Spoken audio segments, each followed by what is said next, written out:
දුකින්ද ඉන්නේ? දුක කියන්නේ මොකක්ද කියලාවත් නිකමට හිතලා තියෙනවද? ඉපදුන දවසේ ඉඳලා තාත්තා උඹට කන්න බොන්න දෙන්න වින්දේ දුක.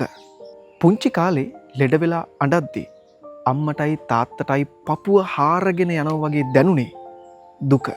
අම්මගේ තාත්තගේ ඇඟ රැලි වැටෙනකොට අනේ පුතේ මට දැන් හරියට පේන්නේ නැහැ කියද්දි පුංචි සීතලටත් එයා වෙවුලද්දි ඔයාට දැනුනේ දුක. ජීවිතේට මතක ගොඩාක් දීලා කාටත් නොකියම hina වෙලා හිටපු ආච්චි සීයා ගිය දවසේ කාටත් දැනුනේ දුක. ආදරේ කරපු කෙනා ඔයාව දාලා යනකොට අපි ගැලපෙන්නේ නැහැ අපි වෙන් වෙමු කියද්දි හදවතේ ඇතුළටම ඉදිකටු තුඩකින් විදිනවා වගේ ඔයාට දැනුනේ දුක.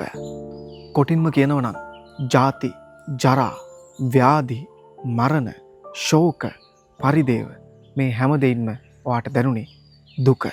මහරගම පිළිකාරෝහලට ගිහිල්ලා තියනවද? ඊයේ සෙල්ලම් කරලා නටලා හිටපු චූටි ළමයි අද වෙද්දි නැහැ. ඒ තමයි වෙනස් වෙන දුක. රූප වේදනා සංඥා සංකාර විඥාන මේ හැමදේම වෙනස් වෙනවා.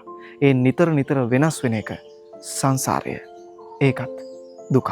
උත්පාද තිති භංග ඇතිවීම පැවතීම නැතිවීම මේ හැමදේම බුදුදහම අනුව දුකක්.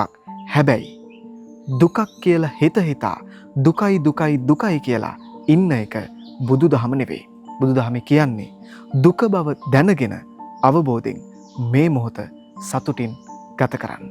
ඒ නිසා දුකයි දුකයි දුකයි කියලා නොඉඳ සතුටින් ගත කරන්න අවබෝධය තියාගන්න.